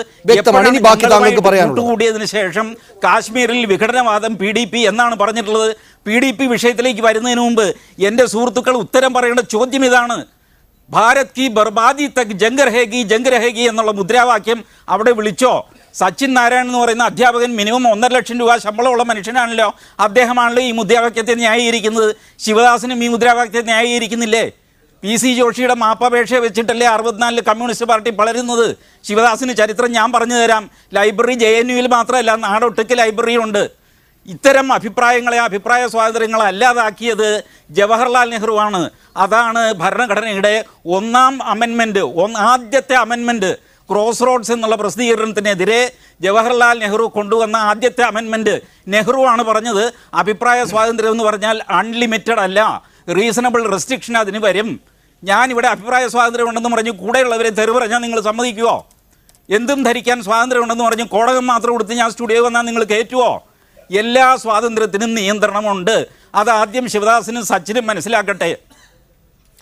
ഞാൻ തിരിച്ചു വരാം ശ്രീ മോഹൻദാസ്. ശ്രീ റോജി ജോൺ അദ്ദേഹം പറഞ്ഞത് വസ്തുതയാണ്. അതായത് അഭിപ്രായ പ്രകടനത്തിനൊരു അതിരുണ്ട്. എല്ലാം കയറി രാജ്യം നശിച്ചു പോകട്ടെ എന്ന് മുദ്രാവാക്യം വിളിക്കുന്നതും അതിന് അഭിപ്രായ സ്വാതന്ത്ര്യമാണ് എന്ന് പറയുന്നത് ശരിയല്ലല്ലോ. അപ്പോൾ ഈ സർക്കാർ JNUവിനകത്തെ കുറ്റക്കാരായ വിദ്യാർത്ഥികൾക്കെതിരെ എടുക്കുന്ന നടപടികൾ എങ്ങനെയാണ് തെറ്റായതായി മാറുക? ഇത് കുറ്റക്കാരായിട്ടുള്ള വിദ്യാർത്ഥികൾക്കെതിരെ നടപടി എടുക്കണം, അതിനകത്ത് നമുക്ക് യാതൊരു സംശയവുമില്ല. പക്ഷെ ഇവിടെ നടന്നുകൊണ്ടിരിക്കുന്നത് ഇതിന്റെ പേരിൽ ഒരു കലാലയത്തെ മൊത്തത്തിൽ ആ കലാലയം മൊത്തം രാജ്യദ്രോഹ പ്രവർത്തനങ്ങൾക്ക് വേദിയാകുന്നു എന്ന രീതിയിൽ ചിത്രീകരിക്കാൻ ശ്രമിക്കുകയും അവിടെ പെൺകുട്ടികളും അല്ലെങ്കിൽ മറ്റെല്ലാ വിദ്യാർത്ഥികളെയും ഹോസ്റ്റൽ റൂമുകളിലടക്കം കയറി റെയ്ഡ് ചെയ്ത് പിടിച്ചുകൊണ്ട് പോവുകയും ചെയ്ത് ഒരു ഭീകര അന്തരീക്ഷം ക്യാമ്പസിനകത്ത് സൃഷ്ടിച്ചുകൊണ്ടിരിക്കുകയാണ്. അവിടെ ആ മുദ്രാവാക്യം വിളിച്ച ആളുകളെ കുറിച്ച് ഇവിടെ ശ്രീ മോഹൻദാസ് സാർ സൂചിപ്പിക്കുകയുണ്ടായി. പാകിസ്ഥാൻ സിന്ദാബാദ് അല്ലെങ്കിൽ മുദ്രാവാക്യം വിളിച്ച കുട്ടികളുടെ കൂട്ടത്തിൽ ABVP പ്രവർത്തകരുണ്ടായിരുന്നു എന്നുള്ള വീഡിയോ വരെ പുറത്തു വന്നുകൊണ്ടിരിക്കുകയാണ്. ആ വിദ്യാർത്ഥികൾ ആ വീഡിയോയിൽ കാണുന്ന 2 വിദ്യാർത്ഥികൾ ABVPയുടെ സമരത്തിൽ പങ്കെടുക്കുന്ന ABVPയുടെ പോസ്റ്ററും പിടിച്ചുകൊണ്ട് സമരത്തിൽ പങ്കെടുക്കുന്ന ചിത്രങ്ങളടക്കം പുറത്തു വന്നിട്ടുണ്ട്. എന്നിട്ട് എന്ത് ആ വിദ്യാർത്ഥികളെ അറസ്റ്റ് ചെയ്യാത്തത്? ഇവിടെ നമ്മൾ പറയുകയുണ്ടായി, രാജ്യദ്രോഹത്തെക്കുറിച്ച് പറയുകയുണ്ടായി. ഗാന്ധിജിയെ വധിച്ച നാഥുറാം ഗോഡ്സെ, അദ്ദേഹം ദേശസ്നേഹിയാണ്, അദ്ദേഹം എന്ന് പറഞ്ഞ BJP MP സാക്ഷി മഹാരാജ്. അപ്പൊ അത് ദേശദ്രോഹമല്ലേ? അതിനെതിരെ കേസെടുക്കണ്ടേ? അദ്ദേഹത്തെ അറസ്റ്റ് ചെയ്തോ? അപ്പോൾ ഇവിടെ ഞാൻ പറഞ്ഞു വരുന്നത് ഒരു JNU പോലുള്ള, അതായത് രാജ്യത്ത് വിവിധ സർവകലാശാലകൾ RSSനെതിരെയോ BJPക്കെതിരെയോ കേന്ദ്ര സർക്കാരിനെതിരെയോ ശബ്ദമുയർത്തുന്ന ഏതൊരു വിദ്യാർത്ഥി സമൂഹത്തെ ആണെങ്കിലും അല്ലെങ്കിൽ കലാകാരന്മാരായാണെങ്കിലും അവരെല്ലാവരും രാജ്യദ്രോഹികളാണ്. അല്ലെങ്കിൽ ഞങ്ങളെ വിമർശിക്കുന്നവർ മൊത്തം രാജ്യദ്രോഹികളാണ്, അവർക്കെതിരെ നടപടിയെടുക്കണം. അതിനുവേണ്ടി പോലീസിനെ ഉപയോഗിച്ചുകൊണ്ട് നടത്തുന്ന പ്രവർത്തനങ്ങൾക്കാണ് നമ്മൾ പ്രതിഷേധിക്കുന്നത്. അവിടെ ഹഫീസ് സയ്യിദ് അനുസ്മരണം നടത്തിയത്, JNUവിൽ നടത്തിയത് തികച്ചും അപലപനീയമാണ്. നമ്മൾ അതിനെ ഒരു തരത്തിലും ന്യായീകരിക്കുന്നില്ല. അതിന് പിന്നിലുള്ള വിദ്യാർത്ഥികൾക്കെതിരെ നടപടികൾ സ്വീകരിക്കണം. പക്ഷേ അതിന്റെ പേരിൽ ഒരു കലാലയത്തെ മൊത്തം കരുതേച്ച് കാണിക്കുവാനും അവിടെ രാജ്യദ്രോഹ പ്രവർത്തനങ്ങൾ നടക്കുന്നു എന്ന രീതിയിൽ ചിത്രീകരിക്കുവാനും പോലീസിനെ ഉപയോഗിച്ച് BJP സർക്കാർ RSS JNUവിനെ തകർക്കാനും നടത്തുന്ന നീക്കങ്ങളെ നമ്മൾക്ക് ഒരു തരത്തിലും ന്യായീകരിക്കാൻ സാധിക്കുകയില്ല. തിരിച്ചു വരാം ശ്രീ റോജി ജോൺ, ഒപ്പം ശ്രീ V ശിവദാസൻ, ശ്രീ മോഹൻദാസ്, ശ്രീ സച്ചിൻ നാരായണൻ. വളരെ പെട്ടെന്ന് തിരിച്ചു വരാം ഇടവേളയ്ക്ക് ശേഷം. ശ്രീ സച്ചിൻ നാരായണൻ, ഇതിപ്പോൾ ഈ സംഭവങ്ങളൊക്കെ ഉണ്ടായിട്ട് ഇത്ര ദിവസമായല്ലോ. ഈ ദിവസത്തിനകം ഈ കനയ്യ കുമാർ അടക്കം 8 പേർ അറസ്റ്റിലായിട്ടുണ്ട്. ഇവരാരുമല്ല ഈ ഇന്ത്യ വിരുദ്ധ മുദ്രാവാക്യം വിളിച്ചത് എന്നെല്ലാവരും പറയുന്നുണ്ട്. പക്ഷേ ആ ക്യാമ്പസിനകത്ത് ഇന്ത്യ വിരുദ്ധ മുദ്രാവാക്യം, പാക് അനുകൂല മുദ്രാവാക്യം ഉയർന്നിട്ടുണ്ട് എന്നതിന് തെളിവുകളുമുണ്ട്. ഇന്ന ആളുകളാണ് ഈ ഇന്ത്യ വിരുദ്ധ മുദ്രാവാക്യം വിളിക്ക് പിന്നിൽ എന്ന് ആർക്കും തെളിവ് നൽകാനാകാത്തത് എന്തുകൊണ്ടാണ്? അവിടെ അങ്ങനെയൊരു വിധ്വംസക പ്രവർത്തനം നടന്നിട്ടുണ്ട് എന്നതിന് ഇതൊക്കെയാണ് കാരണങ്ങളായി സർക്കാർ പറയുന്നതെങ്കിൽ അത് ജനം വിശ്വസിക്കുകയല്ലേ ചെയ്യുക? അവിടെ ഒരു വിധ്വംസക പ്രവർത്തനവും നടന്നിട്ടില്ല എന്നുള്ളത് തന്നെയാണ് സത്യം. അവിടെ ഇന്ത്യ വിരുദ്ധ മുദ്രാവാക്യം എന്ന് പറയുന്നത് അവിടെ ഉയർന്നു എന്നുള്ളതിന് തെളിവുണ്ടെന്ന് പറയുന്നു. ഞാനത് വീഡിയോയിൽ കാണുകയുണ്ടായി. പക്ഷെ പാകിസ്ഥാൻ സിന്ദാബാദ് എന്ന് പറഞ്ഞ് അവിടെ മുദ്രാവാക്യം വിളിച്ചിരിക്കുന്നത് BJPയുടെ സ്റ്റുഡന്റ് വിംഗ് ആയിട്ടുള്ള ABVP പ്രവർത്തകരാണ്. അതൊന്നാമത്തെ കാര്യം. രണ്ട്, ഈ കാശ്മീരി ദേശീയതയെ പറ്റി സംസാരിക്കാനുള്ള അവകാശം അറ്റ്ലീസ്റ്റ് ഏറ്റവും മിനിമം നമ്മൾ കാശ്മീരിലെ ജനതയ്ക്ക് കൊടുക്കേണ്ടതല്ലേ? ഒരു കാശ്മീരി അതിനെ പറ്റിയിട്ട് അഭിപ്രായം പറയുമ്പോൾ അത് കേൾക്കാനുള്ള ഒരു സാവധാനമെങ്കിലും നമ്മൾ കൊടുക്കേണ്ടതല്ലേ? അവിടെ അന്നുണ്ടായിരുന്നത് കാശ്മീരിൽ നിന്നുള്ള കുറച്ച് വിദ്യാർത്ഥികൾ അല്ലെങ്കിൽ കാശ്മീരികളായ കുറച്ച് ആളുകൾ അവിടെ ഉണ്ടായിരുന്നുവെന്നും ഈ പരിപാടി തകർക്കാനായിട്ട് ABVPയുടെ നേതൃത്വത്തിൽ ആളുകൾ വന്നപ്പോൾ അതിനെ പ്രതിരോധിക്കുന്നതിനിടയിൽ അവർ അതിനെതിരെ മുദ്രാവാക്യം വിളിച്ചു എന്നുള്ളതും സത്യം തന്നെയാണ്. പക്ഷേ ഇന്ത്യ വിരുദ്ധത അവരിൽ അടിച്ചാക്ഷേപിക്കുന്നതാണ്. ഒരു തരത്തിൽ നോക്കിക്കഴിഞ്ഞു കഴിഞ്ഞാൽ ഇത്രയും നാളും അഫ്സ്പയും സൈന്യവൽക്കരണത്തിനും ഇടയിൽ ജീവിക്കുന്ന ഒരു ജനതയുടെ അഭിപ്രായമായിട്ട് നമുക്കതിനെ കണക്കാക്കാൻ പറ്റും. ഇന്ത്യ ഒരു ജനാധിപത്യമാണെങ്കിൽ, ഇന്ത്യ മഹാരാജ്യം എന്ന് പറയുന്നത് ജനാധിപത്യ മൂല്യങ്ങളിൽ വിശ്വസിക്കുന്ന ജനാധിപത്യപരമായിട്ടുള്ള ഒരു കോൺസ്റ്റിറ്റ്യൂഷൻ ഉള്ള ഒരു രാജ്യമാണെങ്കിൽ ഇത്തരം കാര്യങ്ങളെ കുറച്ചും കൂടിയും സഹിഷ്ണുതയോട് കൂടി തന്നെ നോക്കിക്കാണാൻ പറ്റും. പക്ഷെ ഈ ഒരു കാര്യം ഒരിക്കലും ഇത്തരത്തിൽ പ്രതികരിക്കാൻ സംഘപരിവാരങ്ങൾ തയ്യാറാകുന്നില്ല. അത് തന്നെയാണ് നമ്മളിപ്പോൾ കണ്ടുകൊണ്ടിരിക്കുന്നത്. ശ്രീ മോഹൻദാസ്, അത് പരിഗണിക്കപ്പെടേണ്ടതല്ലേ? നമ്മുടേത് നിറയെ ഉപദേശീയതകളുള്ള പല അഭിപ്രായ വ്യത്യാസങ്ങളുള്ള നാനാത്വത്തിൽ ഏകത്വമുള്ള രാജ്യമാണല്ലോ. ആ രാജ്യത്തിനകത്ത് പല അഭിപ്രായങ്ങളുണ്ട്. അത് ചിലപ്പോൾ ബുദ്ധിമുട്ട് പിടിച്ചത് ആയിരിക്കാം. പക്ഷേ ആ അഭിപ്രായമുള്ള ആളുകൾക്ക് അത് പറയാനുള്ള, എന്ന് വെച്ചാൽ ചർച്ച ചെയ്യാനുള്ള, അതിൻ്റെ പേരിൽ തീവ്രവാദ പ്രവർത്തനം നടത്താനുള്ളതല്ല, ചർച്ച ചെയ്യാനുള്ള അവസരം കൊടുക്കേണ്ടതുണ്ടല്ലോ. ഇപ്പോൾ മഹാത്മാഗാന്ധി നമ്മുടെ രാഷ്ട്രത്തിൻ്റെ പിതാവാണല്ലോ. അദ്ദേഹത്തെ വെടിവെച്ച് കൊന്ന, എല്ലാവർക്കും അറിയാവുന്ന, ശിക്ഷിക്കപ്പെട്ട, വെറുക്കപ്പെട്ടവനായ, നമ്മുടെ രാജ്യത്തെ ഏറ്റവും വെറുക്കപ്പെട്ടവനായ നാഥുറാം ഗോഡ്സെയുടെ പടം വെച്ച് ആരാധിക്കുന്ന, അദ്ദേഹത്തിന് അമ്പലമുണ്ടാക്കുന്ന ആളുകളുണ്ടല്ലോ നിങ്ങളുടെ രാഷ്ട്രീയ ചിന്ത വഹിക്കുന്ന ആളുകൾക്കിടയിൽ. അവർക്കെതിരെ ഒന്നും എടുക്കാത്ത രാജ്യദ്രോഹ കുറ്റം എന്തുകൊണ്ടാണ്? ഉള്ളൊരു അഭിപ്രായം പ്രകടിപ്പിച്ച, ഈ മുദ്രാവാക്യങ്ങൾ വിളികളെക്കുറിച്ചല്ല ഞാൻ പറഞ്ഞത്, ചർച്ച നടത്തിയ ഇൻ്റലക്ച്വൽസ് ആയിട്ടുള്ള ഭാവിയുടെ വാഗ്ദാനങ്ങളായിട്ട് ഈ കുട്ടികൾക്കെതിരെ മാത്രം എടുക്കുന്നത്? എന്തുകൊണ്ടാണ് നിങ്ങൾക്ക് ഗോഡ്സെയോട് സ്നേഹവും അഫ്സൽ ഗുരുവിനോട് കടുത്ത വെറുപ്പും ഉണ്ടാകുന്നത്? അല്ലേ, ഈ ഗോഡ്സെ എന്ന് കേൾക്കുമ്പോൾ ഞാൻ പേടിക്കുമെന്ന് വിചാരിച്ചിട്ടാണല്ലോ പുട്ടിന് പീരയിടുന്ന പോലെ സച്ചിൻ നാരായണനും ശിവദാസനും സനീഷും ഒക്കെ ഈ ഗോഡ്സെ നാമം ഉച്ചരിക്കുന്നത്. ഗോഡ്സെയ്ക്ക് ഇതിനകത്തൊരു റോളുമില്ല. പക്ഷേ റോജി പറഞ്ഞതൊരു വാലിഡ് പോയിൻ്റ് ആണ്, അത് ഞാൻ സമ്മതിക്കുന്നു. ഗോഡ്സെ ദേശസ്നേഹിയാണ് എന്ന് സാക്ഷി മഹാരാജ് പറഞ്ഞത് അദ്ദേഹം പിൻവലിച്ചു. ലോക്സഭയിലാണ് സംഭവം. പിൻവലിച്ചതായിക്കോട്ടെ, പക്ഷെ പറഞ്ഞതാണല്ലോ. അതിൻ്റെ പേരിൽ കേസില്ലാത്തത് എന്താ എന്നാണ് റോജിയുടെ ചോദ്യം. ന്യായമായൊരു ചോദ്യമാണ്, ഇന്ത്യൻ്റെതായ ചോദ്യമാണ്. സച്ചിൻ നാരായണൻ 1.5 ലക്ഷം രൂപ ശമ്പളം വാങ്ങിച്ച് ചുമ്മാ അവിടെ ഇരുന്ന് ഈ പിള്ളേരെ ഇളക്കി വിടുകയാണെന്ന് എനിക്ക് മനസ്സിലായി. റോജി അങ്ങനെയല്ല. റോജിയുടെ ചോദ്യത്തിന് ഞാൻ മറുപടി പറയാം. താങ്കൾ അദ്ദേഹത്തെ വ്യക്തിപരമായി ആക്ഷേപിക്കുകയാണ്. ഞാൻ ഇടപെടാത്തത് താങ്കൾക്ക് ചീത്ത വിളിച്ചു കളയും തോന്നുന്നതുകൊണ്ടാണ്. അദ്ദേഹത്തിന് കിട്ടുന്ന ശമ്പളം അദ്ദേഹം വെറുതെ ഉണ്ടാക്കുന്നതല്ല, അതുവരെ പഠിച്ച് ആ അധ്യാപക സ്ഥാനത്ത് എത്തിയിട്ട് കിട്ടുന്നതാണ്. അത് താങ്കളുടെ ഈ പറയുന്നത് പോലെ ഇങ്ങനെ ഒന്ന് പറയേണ്ടെങ്കിൽ ഔദാര്യമൊന്നുമല്ല. അത് ഞാൻ ഇടയ്ക്ക് പറഞ്ഞില്ലെങ്കിൽ അദ്ദേഹത്തോട് ചെയ്യുന്നൊരു കുറ്റമായിരിക്കും. ശ്രീ മോഹൻദാസ്, ഞാനടക്കമുള്ള പൗരന്മാർ കൊടുക്കുന്ന ടാക്സിൽ നിന്ന് അദ്ദേഹം പറ്റുന്ന ഔദാര്യം. ഇപ്പോൾ താങ്കളും അങ്ങനെയാണ്, താങ്കളും ഞങ്ങളും എല്ലാവരും അങ്ങനെ തന്നെയാണ്. എല്ലാവരും അങ്ങനെയാണ്. ശമ്പളത്തിന്റെ കണക്ക് പറഞ്ഞ് ആക്ഷേപിക്കാൻ നിൽക്കരുത് ശ്രീ മോഹൻദാസ്. താങ്കളും അങ്ങനെ തന്നെയാണ് ടാക്സിന്റെ പങ്കുപറ്റിയാണ് ജീവിക്കുന്നത്. സത്യം പറഞ്ഞതല്ലേ?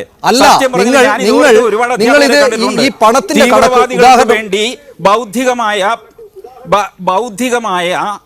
ബൗദ്ധികമായ അടിത്തറ തീവ്രവാദികൾക്ക് ഉണ്ടാക്കി കൊടുക്കുന്നത് ഇതുപോലത്തെ അധ്യാപകരാണ്. ശ്രീ സച്ചിനാരായണൻ, താങ്കളാണ് മറുപടി പറയേണ്ടത്, ഞാനല്ല. ശ്രീ സച്ചിനാരായണൻ, താങ്കൾക്ക് പറയാം. ഒരു നിമിഷം ശ്രീ മോഹൻദാസ്, അദ്ദേഹത്തിന് പറയാനുണ്ടാകും. അദ്ദേഹം അത് കേട്ടുകൊണ്ടിരിക്കുകയാണല്ലോ.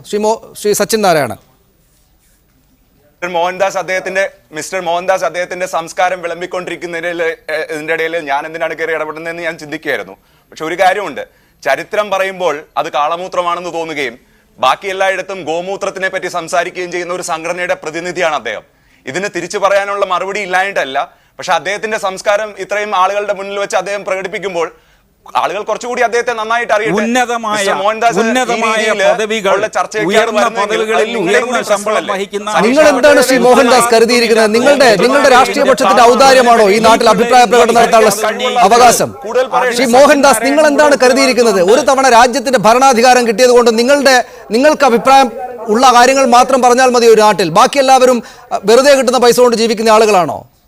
എന്ത് തരം സംസാരമാണ് താങ്കൾ ഒരു പൊതു ചർച്ചയിൽ നടത്തുന്നത്? ഇന്നില്ലല്ലോ, പൈസ വാങ്ങിച്ചിട്ട് അതേ രാജ്യത്തെ തുരപ്പം പണി വയ്ക്കുന്നതുകൊണ്ടാണ്. എന്ത് തുരപ്പം പണി? നിങ്ങൾ ഈ കാണുന്ന ആളുകളെല്ലാം കയറി രാജ്യദ്രോഹികൾ, തുരപ്പൻ പണി നടത്തിയ ആളുകൾ എന്താണ് പറയുന്നത്? എനിക്ക് മനസ്സിലാവുന്നില്ല. നമ്മളൊരു ചർച്ച നടത്തുകയാണ്. നിങ്ങൾക്കുള്ള അഭിപ്രായമല്ലാത്ത അഭിപ്രായമുള്ള 3 ആളുകളെ വിളിച്ചിരുത്തിയിരിക്കുകയാണ്. താങ്കൾക്ക് അഭിപ്രായമില്ലാത്തത് കൊണ്ട് അവരെല്ലാം രാജ്യദ്രോഹികളും തുരപ്പൻ പണി എടുക്കുന്ന ആൾക്കാരുമാണോ? എന്താണ് താങ്കൾ പറയുന്നത്? എന്താണ് താങ്കൾ പറയുന്നത്? താങ്കൾ എന്തിനാണ് ഇവിടെ സംഗതമല്ലാത്ത അദ്ദേഹത്തിന്റെ ശമ്പള കാര്യം എടുത്ത് വെക്കേണ്ടത് കാര്യം? ശ്രീ മോഹൻദാസ്, ഇവിടെ എങ്ങനെയാണ് സംഗതമാവുക? കാര്യമുണ്ട്. നിങ്ങളുടെ രാഷ്ട്രീയ പക്ഷത്തിന് അഭിപ്രായമില്ലാത്ത 69% ആൾക്കാർ ഈ രാജ്യത്തുണ്ട്. 33% വോട്ടാണ് നിങ്ങൾക്കുള്ളത്.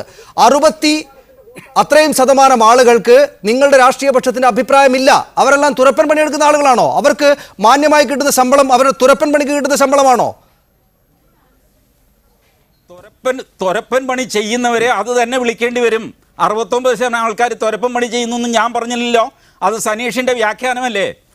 എന്റെ വ്യാഖ്യാനമാണത്. JNUവിൽ ഇതുപോലത്തെ അധ്യാപകർ JNUവിൽ ഉള്ളിടത്തോളം കാലം ഉന്നത പദവികളിൽ ഉന്നതമായ ശമ്പളം വാങ്ങിച്ച് ജീവിക്കുന്ന ആൾക്കാർ നടക്കില്ലല്ലോ ശ്രീ മോഹൻദാസ്, നടക്കില്ലല്ലോ. നിങ്ങളുടെ രാഷ്ട്രീയം ചിന്തിക്കുന്ന ആളുകൾ, അത് മാത്രം തലക്കകത്ത് കുത്തിനിറച്ചിരിക്കുന്ന ആളുകളെ എല്ലായിടത്തും കൊണ്ടുപോയി വെക്കാൻ മാത്രം ഉണ്ടോ നിങ്ങൾക്ക്? അങ്ങനെ ഉണ്ടായിരുന്നെങ്കിൽ നിങ്ങളുടെ കയ്യിലിരുന്ന രാജ്യം. അങ്ങനെ ഇല്ലല്ലോ. നിങ്ങളുടെ ബുദ്ധിയല്ല എല്ലാവർക്കും, നിങ്ങളുടെ രാഷ്ട്രീയ പക്ഷത്തിന്റെ ബുദ്ധിയല്ല എല്ലാവർക്കും ഉള്ളത്. ആ അഭിപ്രായമുള്ള ആളുകൾ അതാതിരങ്ങളിൽ അവരവരുടെ പണി ചെയ്യുന്നു. ഞാൻ പറയട്ടെ, ഇപ്പൊ പുറത്തു വരുന്നത് സനീഷിന്റെ അജണ്ടയാണ്, സച്ചിൻ നാരായണന്റെ അജണ്ടയല്ല. രാഷ്ട്രീയ അഭിപ്രായമില്ലാത്ത ആളുകളാണ് ഇരുന്ന് സംസാരിക്കുന്നത് കരുതരുത് താങ്കൾ. സനീഷ് ഒളിച്ചു വെച്ച കാര്യങ്ങൾ ഇപ്പൊ പുറത്തു വന്നപ്പോ പരിഭ്രമിച്ചിരിക്കുന്നു. സനീഷ് തടസ്സപ്പെടുത്തുന്നു. വെറുതെ പറയാതെ സനീഷ്, ഞാൻ ഇത്തരം വാക്കുകളൊന്നും ഉപയോഗിച്ചില്ല. ഞാൻ അദ്ദേഹത്തോട് പറഞ്ഞത് എന്റെ അതിഥിയായി വന്നയാളെ 2 തവണ എന്റെ അതിഥിയായി വന്നിരുന്നയാളെ താങ്കളെ സച്ചിൻ നാരായണൻ അധിക്ഷേപിക്കുകയാണെങ്കിൽ പാകിസ്ഥാന്റെ പണം വാങ്ങി അഡ്വക്കേറ്റ് പണി നടത്തിയ ആളല്ലേ താങ്കളെന്ന് സച്ചിൻ നാരായണൻ അധിക്ഷേപിക്കുകയാണെങ്കിൽ ഞാൻ ഇതുപോലെ ഇടപെടും. താങ്കൾ പോയിന്റിലേക്ക് വരും. അല്ല, നിങ്ങൾക്ക് ഇടപെടാൻ സാധ്യമല്ല, അദ്ദേഹത്തിന് ആരോപണം ഉന്നയിക്കാനും സാധ്യമല്ല. എനിക്ക് പാകിസ്ഥാനിൽ നിന്ന് കാശൊന്നും കിട്ടുന്നില്ല. ഞാൻ റിട്ടയർ ആയിട്ട് തെക്ക് വടക്ക് നടക്കുന്നവനാ. എനിക്ക് എവിടെ നിന്ന് കാശ് വരാൻ? ഞാൻ പറയുന്നത് അദ്ദേഹം നിഷേധിക്കട്ടെ. അദ്ദേഹം ശമ്പളം മേടിക്കാതെ ഫ്രീ ആയിട്ടാണോ ജോലി ചെയ്യുന്നത് അവിടെ? ഞാൻ പറയുന്നത് പാകിസ്ഥാൻ തുരപ്പൻ പണി നടത്തുന്നു എന്നതിന് അദ്ദേഹം നിഷേധിക്കും, എനിക്കറിയാം. ഇവർക്ക് വേണ്ട ബൗദ്ധിക സൗകര്യം ചെയ്തു കൊടുക്കുന്ന അധ്യാപകരാണ് സച്ചിൻ നാരായണനെ പോലെയുള്ളവർ. അവർ കാരണമാണ് ഈ പിള്ളേർ വഴിതെറ്റിപ്പോയിരിക്കുന്നത്. അവരെ വേണം ആദ്യം നേരെയാക്കാനെന്ന് ഇപ്പൊ ഞാൻ മനസ്സിലാക്കുന്നു. അതാണ് ഞാൻ റേസ് ചെയ്യുന്ന പോയിന്റ്. അതാണ് അദ്ദേഹം റേസ് ചെയ്യുന്ന പോയിന്റ്. ശ്രീ വി ശിവദാസൻ, വഴിതെറ്റിക്കുന്ന അധ്യാപകരും അവർക്ക് വേണ്ടി വഴിതെറ്റുന്ന വിദ്യാർത്ഥികളുമുള്ള സർവകലാശാലയാണോ JNU? ഒന്ന് RSSന്റെ ഒരു കാഴ്ചപ്പാട് തന്നെ. ജവഹർലാൽ നെഹ്റുവിലെ അധ്യാപകർ രാജ്യത്തെ അധ്യാപകർ എല്ലാ ആളുകളും ശമ്പളം മേടിക്കുന്നത് പണിയെടുക്കാതെയാണ്. അവർ തങ്ങളുടെ കഷ്ടപ്പെട്ട് വാങ്ങിയ ബിരുദങ്ങൾ അധ്വാനിച്ച് നേടിയിട്ടുള്ള ആ അറിവ് വിദ്യാർത്ഥികൾക്ക് പകർന്നു കൊടുക്കുകയാണ്. ആ പകർന്നു കൊടുക്കുന്ന അധ്യാപകരെ ആകെ അപമാനിക്കുന്ന ഒരു ശൈലിയാണ് ഇവർക്ക്. ഇവിടെ ICHR Indian council for historical റിസർച്ചിൻ്റെ തലവനായി RSS നിയമിച്ചിട്ടുള്ള അധ്യാപകനായിരുന്നു നിങ്ങൾക്കറിയാലോ, S. സുദർശൻ റാവു. ഒരു പബ്ലിക്കേഷൻ പോലും ഇല്ല, അദ്ദേഹത്തെ ആയിരുന്നു നിയമിച്ചത്. ഇവിടെ 2 ലക്കം മുമ്പ് ONV കുറുപ്പ് ആദരണീയനായിട്ടുള്ള ഈ കേരളം ആദരിക്കുന്ന കവി ONV കുറുപ്പ് തൻ്റെ ഒരു ആത്മകഥാക്കുറിപ്പിൽ അദ്ദേഹം എഴുതിയുണ്ടായി, മഹാരാജാസ് കോളേജിൽ RSSകാർ തന്നെ കയ്യേറ്റം ചെയ്തിരുന്നു, തന്നെ ആക്രമിച്ചിരുന്നു എന്ന് അദ്ദേഹം ആത്മകഥാക്കുറിപ്പിൽ എഴുതുകയുണ്ടായി. ONV കുറുപ്പിനെ പോലുള്ള മഹാന്മാരായിട്ടുള്ള ആളുകളെ കയ്യേറ്റം ചെയ്തിട്ടുള്ള അവരൊക്കെ ആ അധ്യാപകർ ഉൾപ്പെടെ ഈ ഇവിടെ കാണുന്ന അധ്യാപക സെക്ഷന്മാരായിട്ടുള്ള ആളുകൾ ഉൾപ്പെടെ എല്ലാ ആളുകളും ഇങ്ങനെ പണിയെടുക്കാതെ ശമ്പളം മേടിക്കുന്നവരാണ്, തുരപ്പൻ പണി നടത്തുന്നവരാണ് എന്നൊക്കെ ആക്ഷേപങ്ങൾ RSS എല്ലാ കാലത്തും ഉയർത്താറുണ്ട്. S. സുദർശൻ റാവുവിനെ പോലുള്ളവരെയാണോ ഇവർ മുന്നിൽ നിർത്താറ്? ജവഹർലാൽ നെഹ്റു യൂണിവേഴ്സിറ്റി ഉത്സ പട്നായിക്ക്, അവിടെ പ്രഭാത് പട്നായിക്ക്, CP ചന്ദ്രശേഖർ തുടങ്ങി ജയതി ഘോഷ് ഉൾപ്പെടെയുള്ള ലോകം ആദരിക്കുന്ന ചരിത്രകാരന്മാർ, സാമ്പത്തിക ശാസ്ത്രജ്ഞന്മാർ അവരെല്ലാം ഇന്ന് വിദ്യാർത്ഥികളോടൊപ്പം അണിനിരന്നുകൊണ്ട് RSSന്റെ രാഷ്ട്രീയത്തിനായി, RSSന്റെ ദേശവിരുദ്ധ രാഷ്ട്രീയത്തിനെതിരായി അവർ ശബ്ദിക്കുകയാണ്, അവർ മുദ്രാവാക്യം വിളിക്കുകയാണ് എന്നുള്ളതാണ് നാം കാണുന്നത്. ജവഹർലാൽ നെഹ്റു യൂണിവേഴ്സിറ്റിയിൽ നടക്കുന്ന പ്രക്ഷോഭങ്ങൾ അത് പൗരാവകാശ ലംഘനത്തിനെതിരായിട്ടുള്ള പ്രക്ഷോഭമാണ്. അറസ്റ്റ് ചെയ്യപ്പെട്ടുള്ള കണ്ണയ്യ നടത്തിയിട്ടുള്ള പ്രസംഗത്തിൽ രാജ്യവിരുദ്ധമായിട്ട് എന്തെങ്കിലും ഉണ്ട് എന്ന് പറയാൻ RSSകാർക്ക് ആർക്കെങ്കിലും അതൊരു പ്രധാനപ്പെട്ട പോയിന്റാണ്. നമുക്ക് ഈ ബഹളത്തിനിടയിൽ അങ്ങോട്ട് വരാനായിട്ടില്ല. ഞാൻ തിരിച്ചു വരാം. ശ്രീ ശിവദാസൻ, ശ്രീ മോഹൻദാസ്, ഈ കന്നയ്യലാലിൻ്റെ പ്രസംഗത്തിലടക്കം ഈ രാജ്യത്തിൻ്റെ ഭരണഘടനയോട് എനിക്ക് വലിയ ആദരവുണ്ട് എന്ന് ആവർത്തിച്ച് വ്യക്തമാക്കുന്നുണ്ട്. പക്ഷേ എനിക്ക് സംഘപരിവാരത്തിൻ്റെ രാഷ്ട്രീയത്തോട് ചേർന്ന് നിൽക്കാനാവുന്നതല്ല എന്നും അദ്ദേഹം പറയുന്നു. എന്തിനാണ് അദ്ദേഹത്തെ അറസ്റ്റ് ചെയ്തത്? അദ്ദേഹമാണ് മുദ്രാവാക്യം വിളിച്ചതെന്ന് തെളിവുകളൊന്നുമില്ല. സനീഷ്, അതൊരു കുഴപ്പിക്കുന്ന കാര്യമാണ് കേട്ടോ. കാരണം ഇദ്ദേഹത്തെ അറസ്റ്റ് ചെയ്തതിന് ശേഷമാണ് ഈ വീഡിയോ പുറത്തു വന്നിരിക്കുന്നത്. ആ വീഡിയോ കാണിച്ചാൽ ആ സെക്കൻഡിൽ മജിസ്ട്രേറ്റ് അദ്ദേഹത്തിന് കുറഞ്ഞപക്ഷം ജാമ്യമെങ്കിലും കൊടുത്തു വിടുമായിരുന്നു. വെറുതെ വിടുകയില്ലായിരിക്കാം, കാരണം ദേശദ്രോഹ കുറ്റം IPC 121 ഒക്കെ ചാർത്തി കഴിഞ്ഞാൽ വെറുതെ വിടുകയില്ല. സ്റ്റേഷൻ ജാമ്യം പോലെ ചുമ്മാ പൊക്കോളൂ എന്ന് പറയില്ല. പക്ഷേ ഈ വീഡിയോ കാണിച്ചാൽ ഒരു റീസണബിൾ ഡൗട്ട് മജിസ്ട്രേറ്റിൻ്റെ മനസ്സിലുണ്ടാകുകയും ജാമ്യം കൊടുക്കുകയും ചെയ്യുമായിരുന്നു. അത് ചെയ്തില്ല. മജിസ്ട്രേറ്റിന് മുമ്പിൽ ഈ വീഡിയോ ആരും ഹാജരാക്കുന്നുമില്ല, ഇന്നും ഹാജരാക്കിയില്ല. ഇന്ന് ഞാൻ അറിഞ്ഞത് അദ്ദേഹം മജിസ്ട്രേറ്റിന് മുമ്പിൽ പറഞ്ഞു, ഞാൻ ഇങ്ങനെയൊന്നും മുദ്രാവാക്യം വിളിച്ചിട്ടില്ല, ഞാൻ പ്രസംഗിച്ച് ഇന്ന കാര്യങ്ങളാണ്, അതുകൊണ്ട് എന്നെ ജാമ്യത്തിൽ വിടണം എന്ന് വാദിച്ചു എന്നാണ്. പക്ഷേ ജാമ്യത്തിൽ വിട്ടു എന്ന് വാർത്ത കാണുന്നുമില്ല. അതെനിക്കൊരു ചിന്താക്കുഴപ്പം ഉണ്ടാക്കുന്നു. എന്തുകൊണ്ടാണ് ഈ വീഡിയോ അപ്പോൾ കോടതിയിൽ ഹാജരാക്കാത്തത്? പ്രഥമ ദൃഷ്ടിയ ഒരു തെളിവായിട്ട് വീഡിയോ ആത്യന്തികമായിട്ട് എവിഡൻസ് ആക്ടിൽ പെടുമോ എന്നൊക്കെ ചോദിച്ചു കഴിഞ്ഞാൽ ചുറ്റിപ്പോകും. പക്ഷേ പ്രഥമ ദൃഷ്ടിയ ഒരു കൺവിൻസിംഗ് ആയിട്ടൊരു വീഡിയോ കോടതിയിൽ കാണിക്കാമായിരുന്നു. അതെന്താ കാണിക്കാഞ്ഞത്? അതേസമയം ABVP-കാരാണ് മുദ്രാവാക്യം വിളിച്ചതെന്ന് പറഞ്ഞല്ലോ. ആ വീഡിയോ തെറ്റാണെന്ന് പറഞ്ഞിട്ട് അവർ സൈബർ ക്രൈം സെല്ലിൽ ഇമ്മീഡിയറ്റ് പരാതി കൊടുക്കുകയും ചെയ്തു. ആ വീഡിയോ സോഷ്യൽ മീഡിയയിൽ കറങ്ങുന്നുണ്ടായിരുന്നു, ഇപ്പോൾ അത് കാണുന്നില്ല. അതൊരു ഫേക്ക് വീഡിയോ ആണെന്ന് കണ്ടപ്പോൾ എനിക്കും തോന്നി. കാരണം മുദ്രാവാക്യം വിളിക്കുന്ന ആ മുദ്രാവാക്യവും ലിപ്പ് മൂവ്മെൻറ്റും തമ്മിൽ ഒരു മാച്ചും ആ വീഡിയോയിൽ കാണുന്നില്ല. അപ്പോൾ ഇതിലേതാണ് ഫേക്ക് എന്നൊക്കെ ABVP പറയുന്നത് ഫേക്കാണെന്ന് അവർ സൈബർ ക്രൈമിൽ പരാതി കൊടുത്തു, FIR ഇട്ടിട്ടുണ്ട്. അപ്പോൾ ഈ വീഡിയോ കോടതിയിൽ തെളിവായിട്ട് കൊടുത്തു കഴിഞ്ഞാൽ പിന്നെ അത് തിരിച്ചെടുക്കാൻ പറ്റില്ലല്ലോ. അപ്പോൾ അത് ഭയന്നിട്ടാണോ കോടതിയിൽ കൊടുക്കാത്തത്? ഇമ്മീഡിയറ്റ് ആ മനുഷ്യന് ജാമ്യം കിട്ടും.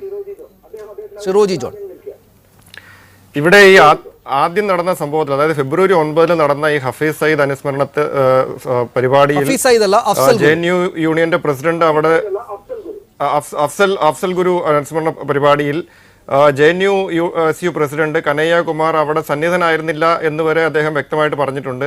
അദ്ദേഹം അവിടെ എത്തിയത് ABVP പ്രവർത്തകരും ഈ വിദ്യാർത്ഥികളും തമ്മിൽ അവിടെ പ്രശ്നമുണ്ടാവുകയും അവിടെ അടിപിടി ഉണ്ടാവുകയും ചെയ്തപ്പോൾ അവരെ പിരിച്ചുവിടാനായിട്ട് JNU യൂണിയന്റെ പ്രസിഡന്റ് എന്ന നിലയിലും മറ്റ് ഭാരവാഹികളോടൊപ്പം അവിടെ എത്തുകയാണ് ഈ കനയ്യകുമാർ ചെയ്തിരിക്കുന്നത്. ഇവിടെ നടക്കുന്ന വിഷയം ഈ സംഭവത്തിൽ യഥാർത്ഥത്തിൽ കുറ്റവാളികളായിട്ടുള്ള ആളുകളെ ശിക്ഷിക്കുന്നതിനോ അല്ലെങ്കിൽ അവർക്കെതിരെ നടപടിയെടുക്കുന്നതിനോ പകരം ഒരു വിദ്യാലയത്തെ മൊത്തം, ഒരു യൂണിവേഴ്സിറ്റിയെ മൊത്തം ടാർഗറ്റ് ചെയ്യുകയാണ്.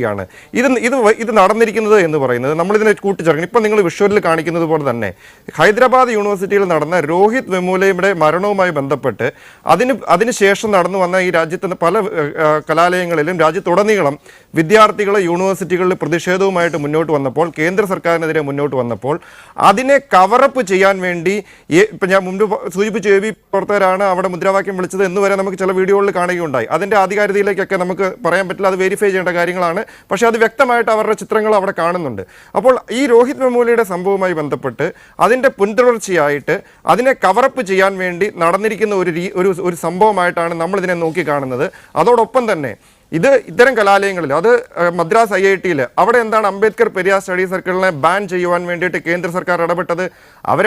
അവിടെ നരേന്ദ്രമോദിയെയും കേന്ദ്ര സർക്കാരിനെയും സ്മൃതി ഇറാനിയെയും ഒക്കെ അംബേദ്കർ പെരിയാർ സ്റ്റഡി സർക്കിളിലെ വിദ്യാർത്ഥികൾ വിമർശിച്ചു എന്നതിന്റെ പേരിലാണ്. തീർച്ചയായും ഹൈദരാബാദ് ശ്രീ സച്ചിൻ നാരായണൻ, ഈ പറയുന്ന അഭിപ്രായ വ്യത്യാസങ്ങളുണ്ടല്ലോ, ഈ സർക്കാരിൻ്റെ രാഷ്ട്രീയ പക്ഷത്തിന് ഇത്തരത്തിലുള്ള അധ്യാപകരോടും വിദ്യാഭ്യാസ സ്ഥാപനങ്ങളോടും ഈ എതിരഭിപ്രായങ്ങളുണ്ട്. ശ്രീ മോഹൻദാസ് അത് വ്യക്തമായി തന്നെ സൂചിപ്പിക്കുന്നുണ്ട്. ആ എതിരഭിപ്രായങ്ങളെ എങ്ങനെ മറികടന്ന് പോകാമെന്നാണ്? അതിന് മുന്നേ ഈ കനയ്യകുമാറിന്റെ ഹർജി അല്ലെങ്കിൽ ജാമ്യാപേക്ഷയെ പറ്റിയിട്ട് ഒരു കാര്യം പറയാനുണ്ട്. കനയ്യകുമാറിനെ രാജ്യദ്രോഹ കുറ്റം ആരോപിച്ച് കസ്റ്റഡിയിലെടുത്ത പോലീസിനാണ് അദ്ദേഹം രാജ്യദ്രോഹ കുറ്റം ചെയ്തു എന്ന് തെളിയിക്കേണ്ട ഉത്തരവാദിത്വമുള്ളത്. അപ്പോൾ എന്ത് തെളിവ് അവിടെ സമർപ്പിച്ചിരിക്കുന്നു? അവിടെ ഉണ്ടായിരുന്ന കുട്ടികളുടെ, അവിടെ ഉണ്ടായിരുന്ന അധ്യാപകരുടെ, അവിടെ ഉണ്ടായിരുന്ന പത്രപ്രവർത്തകരുടെ സ്റ്റേറ്റ്മെന്റുകൾ നമുക്ക് സോഷ്യൽ മീഡിയയിലും അല്ലാണ്ടും കിട്ടിയിട്ടുണ്ട്. അവിടെ ഒന്നും കനയ്യകുമാർ ഇത്തരം പ്രവൃത്തിയിൽ ഏർപ്പെട്ടു എന്ന് പറയുന്നില്ല. ഇതെല്ലാം ഉണ്ടായിട്ട് പോലും ഗവൺമെന്റ് തലത്തിൽ, സർക്കാർ തലത്തിലുള്ള ഇടപെടലുകൾ നടന്നിട്ടുണ്ടെന്ന് വളരെ വ്യക്തമാണ്. ഇത് ഹൈദരാബാദില് രോഹിത്തിന്റെ ആത്മഹത്യയിലേക്ക് നയിച്ചതും ഇതേപോലെയുള്ള ഇടപെടലുകൾ തന്നെയാണ്. ബന്ദാരു ദത്താത്രേയ ആണെങ്കിലും അല്ലെങ്കിൽ ഇന്ന് ഇന്ത്യയുടെ ആഭ്യന്തരമന്ത്രിയായിട്ടുള്ള രാജ്നാഥ് സിംഗ് പറയുന്ന കാര്യങ്ങളാണെങ്കിലും ഇതെല്ലാം ഒരു തരത്തിൽ പ്രഷർ ചെലുത്തുകയും അതോടൊപ്പം തന്നെ ഈ കനയ്യയ്ക്ക് ജാമ്യം നിഷേധിക്കുകയാണ് ചെയ്തിരിക്കുന്നത്. ഇത് മറച്ചു വെച്ചുകൊണ്ട് ഈ പ്രോസസ്സിനെ പറ്റിയിട്ടുള്ള ആകുലതകൾ ചിലർ വ്യക്തമാക്കുമ്പോൾ നമ്മൾ അതിനെ സംശയിക്കേണ്ടിയിരിക്കുന്നു. കനയ്യയെ രാജ്യദ്രോഹ കുറ്റം ആരോപിച്ച് അറസ്റ്റ് ചെയ്ത പോലീസ് എന്ത് തെളിവാണ് അവിടെ ഹാജരാക്കിയിരിക്കുന്നത്? ആ തെളിവിന് പുറത്താണല്ലോ 3 ദിവസത്തേക്ക് പോലീസ് റിമാൻഡിൽ കൊടുത്തിരിക്കുന്നത്, അല്ലെങ്കിൽ ജുഡീഷ്യൽ കസ്റ്റഡിയിൽ കൊടുത്തിരിക്കുന്നത്. അതെന്താണെന്ന് പോലും നമുക്കറിയില്ല. അതിനർത്ഥം സർക്കാർ വളരെ കൃത്യമായിട്ട് ഇതിൽ ഇടപെട്ട് വേറൊരു തരത്തിൽ JNUവിനെ നശിപ്പിക്കാനുള്ള ശ്രമങ്ങൾക്ക് അല്ലെങ്കിൽ വിദ്യാർത്ഥി സമൂഹത്തിന്റെ പ്രതിഷേധങ്ങളെ മുനയൊടിക്കാനും നിശബ്ദരാക്കാനും വേണ്ടിയിട്ടുള്ള ശ്രമങ്ങളുടെ ഭാഗമായിട്ടല്ലേ ഈ കാര്യങ്ങൾ നടക്കുന്നതെന്ന സംശയം അങ്ങനെ തന്നെ നിലനിൽക്കും. ശ്രീ മോഹൻദാസ്, ഇന്നിപ്പോൾ തന്നെ ഈ ഹാഫിസ് സയ്യിദിൻ്റെത് അക്കൗണ്ട് കൈകാര്യം ചെയ്തിരിക്കുന്നയാൾ ഗൗരവ് സി സാവന്ത് എന്ന് പറഞ്ഞ ഒരാളാണ് എന്ന് പറഞ്ഞുള്ള തെളിവുകൾ ഇങ്ങോട്ട് വരുന്നുണ്ട്. ഏത് വിധേനയും എതിരഭിപ്രായങ്ങളെ ഇല്ലാതാക്കാൻ വേണ്ടി കള്ളങ്ങൾ സൃഷ്ടിച്ചുകൊണ്ട് അതിൻ്റെ പിന്നാലെ പോവുകയാണ് നിങ്ങളുടെ സർക്കാർ എന്ന അഭിപ്രായം വലിയ തോതിൽ ശക്തിപ്പെട്ടു വരുന്നുണ്ട്.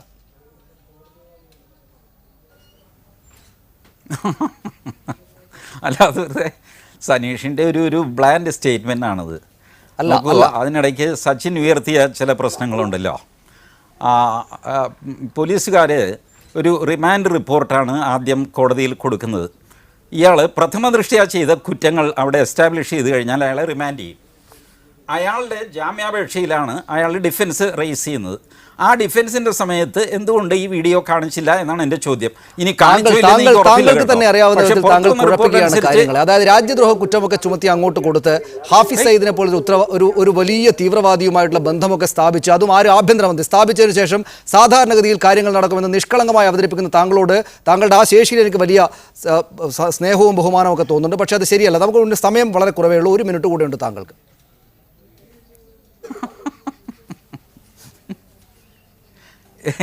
ഇല്ല സനീഷ്, ഞാൻ കോടതിയുടെ പ്രൊസീജിയർ പറഞ്ഞതാണ്. അവിടെ ഹാഫിസ് സയ്യിദൊന്നും വന്നിട്ടില്ല. അതിനൊക്കെ മുമ്പ് ഇദ്ദേഹം കോടതിയിൽ എത്തിയല്ലോ.